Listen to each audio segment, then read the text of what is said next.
Have you ever had that strange moment where something felt off? Nothing dramatic, no obvious danger, just a tiny voice in your head saying, maybe leave. And what do most of us do? We ignore it. We tell ourselves we're overthinking. We don't want to look rude. We don't want to seem paranoid. So we smile, stay polite, and push the feeling away. Hello and welcome back to Bookworm. Today we're talking about The Gift of Fear by Gavin de Becker, a book that completely flips the way we think about fear.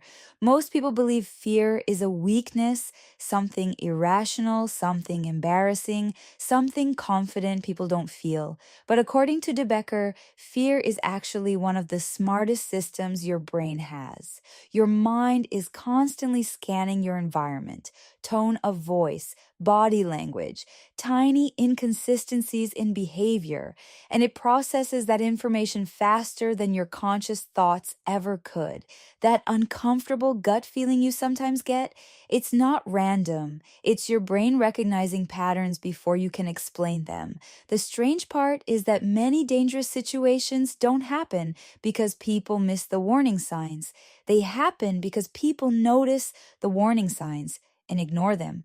Why? Because we're trained to prioritize politeness over instinct. We don't want to make someone uncomfortable, but sometimes the safest decision you can make is the one that feels socially awkward. This book is not about becoming fearful of the world. It's about learning to trust the intelligence already built into you. Stay with me until the end, because one of the most powerful ideas in this book explains why intuition is not mystical at all. It's analytical. And once you understand that, you'll never see your instincts the same way again. If you enjoy psychological insights like this, like the video, subscribe to Bookworm and tell me in the comments, have you ever ignored a gut feeling and later realized it was right? Let's go deeper.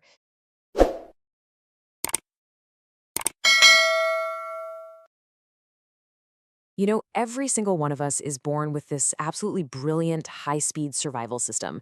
Think of it like a personal guardian that's always on, always scanning for danger. It really is a gift. And yet so many of us, from a very young age, are taught to ignore it. We're conditioned by society to be polite, to not make a fuss, and to value good manners, sometimes even over our own safety. So today, we're going to unpack these survival signals that are hardwired into us and talk about how we can start listening to them again. So let me tell you a true story about a woman named Kelly. She's struggling up the stairs to her apartment, her arms full of groceries, when this man just appears and offers to help. And instantly, a warning bell just goes off inside her. She couldn't explain it, It wasn't a logical thought. It was this deep gut feeling that something about his voice, about his presence, was just wrong. This was her internal guardian sending out its very first and most important signal. But we live in a world that tells us to be nice. Kelly felt this immediate wave of guilt for being suspicious. She started worrying, am I being rude? Am I misjudging this person who's just trying to be kind? So she did what so many of us are trained to do. She pushed that gut feeling down, smiled, and handed him one of her bags. And that right there, that was the critical moment she gave up control not just of her groceries, but of the entire situation. Now, that moment wasn't just bad luck. It was actually the result of a very calculated strategy. See, predators rarely rely on brute force, at least not at first. They have this sophisticated playbook of psychological tricks they use to disarm you, and they do it by exploiting our own social rules against us. So let's pull back the curtain and look at the exact techniques this man used on Kelly.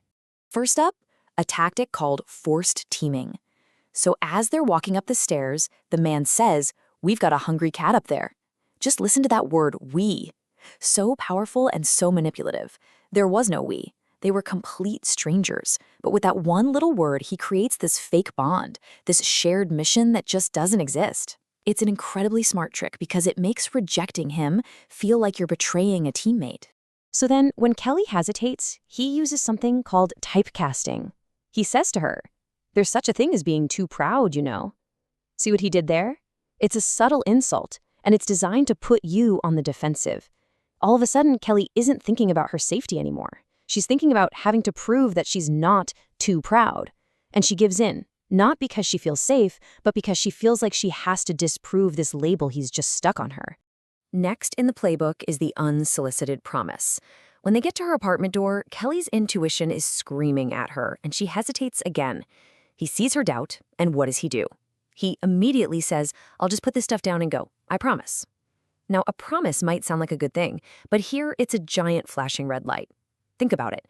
It confirms he knows you doubt him, and he's actively trying to manage that feeling for you. People who are genuinely trustworthy don't need to try and sell you on their intentions. And this might be the most important signal of all, discounting no. Throughout this whole interaction, Kelly said no in different ways. "No, thanks, I've got it." But he just refused to hear it. This is never, ever about someone being charming or persistent. A person who will not accept no is, by definition, trying to control you. It's a universal signal that whatever they want is way more important than your boundaries, your comfort, or your safety. After a horrific 3-hour assault, Kelly's story takes a dramatic turn. And this is where we're going to pivot from the predator's playbook to our own internal defense system. Now, this isn't about some kind of mystical sixth sense. Intuition is a real, powerful cognitive process. It's your brain working at incredible speed, taking in thousands of tiny cues from your environment and matching them against everything you've ever experienced to spot something that's off. It's pattern recognition, not magic. Let's compare the two. Logic is very linear. It's deliberate. It goes step by step. Logic is that voice in your head that says, "Don't be silly. He's just being nice. You have no proof he's dangerous." But intuition, that's a flash of insight. It's getting from A to Z in a split second. It's that feeling of knowing without knowing exactly how you know. In a real survival situation, logic is just too slow. Intuition is the tool that's built for speed. So, back in the apartment, the attacker gets dressed and he tells Kelly he's leaving. It feels like this nightmare might finally be over. But then, his actions and his words fall out of sync. He does one small, quiet thing that is completely out of place. And it was this tiny, misplaced detail that reignited Kelly's pure, primal survival instinct. He walked over to the bedroom window and just quietly closed it. I mean, it's such a simple action, right? Easy to ignore. But her intuition processed all the data in an instant. Okay, he's leaving. This is his last action in this room. He has no reason to care if the room gets cold after he's gone. So why would he do that? Her conscious mind was still trying to catch up, but her intuition? It already had the answer. And then it hit her. He was closing the window to muffle a sound, the sound of the gunshot he was planning to use to kill her. This chilling realization didn't come from some slow, logical deduction. It was a pure flash of intuition. Her internal guardian recognized one single out-of-place detail and immediately understood its lethal meaning. And in that moment, Kelly felt what the author Gavin de Becker calls true fear. This wasn't panic. It wasn't anxiety. It was a clean, powerful, energizing survival signal. It wiped out every other thought and feeling and replaced it with a single clear command: survive. This kind of fear is your ally. It mobilized her. It gave her the focus and the clarity she needed to silently follow him out of the room and make her escape. So how do we learn to actually use this power in our own lives? Well, it all starts by consciously reframing our relationship with fear. We have to unlearn this idea that fear is a weakness or some emotion we have to push down.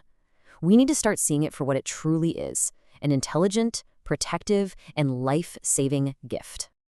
Okay, and this part is absolutely crucial. We have to learn to tell the difference between true fear and its imposters, like worry and anxiety. True fear is a direct response to a danger that is right here, right now. It's rare, it's brief, and it's all about survival. Worry, on the other hand, is something we create in our own minds. It lives in our imagination, feeding on all the what-ifs and things that could happen, and it just drains our energy. Learning this difference is so important because worry creates so much background noise that it can actually drown out the clear signal of true fear when we really need it. And here's the real paradox of intuition.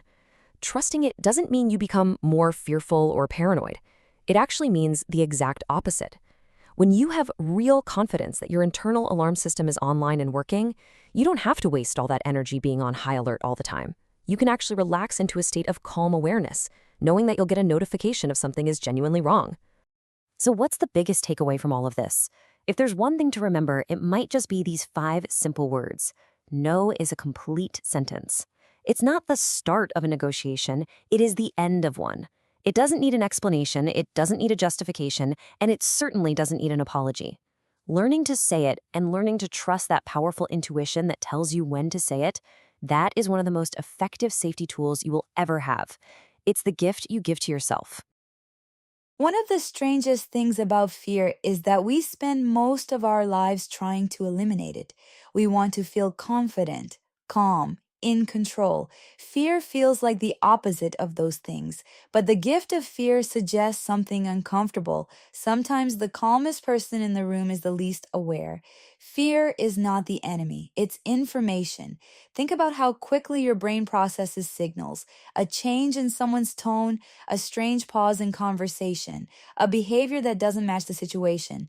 Your conscious mind might miss it, but your subconscious doesn't. And that tiny, uneasy feeling you get, that's your mind saying something here doesn't fit. The problem is that we've trained ourselves to override that signal. We explain it away, we tell ourselves we're being dramatic, or we stay polite because leaving would feel awkward. But as Gavin de Becker explains, many dangerous situations escalate because people ignore the very instinct that could protect them. Learning to trust your intuition doesn't mean becoming suspicious of everyone. It means respecting the quiet intelligence your brain already has. Sometimes the safest decision you can make is the one that feels socially uncomfortable. Walking away, ending a conversation, trusting that something doesn't feel right. If this book changed how you think about fear, write it in the comments.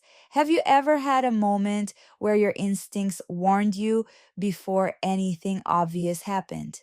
And if you enjoy exploring books that reveal hidden patterns in human behavior, make sure you like the video and subscribe to Bookworm.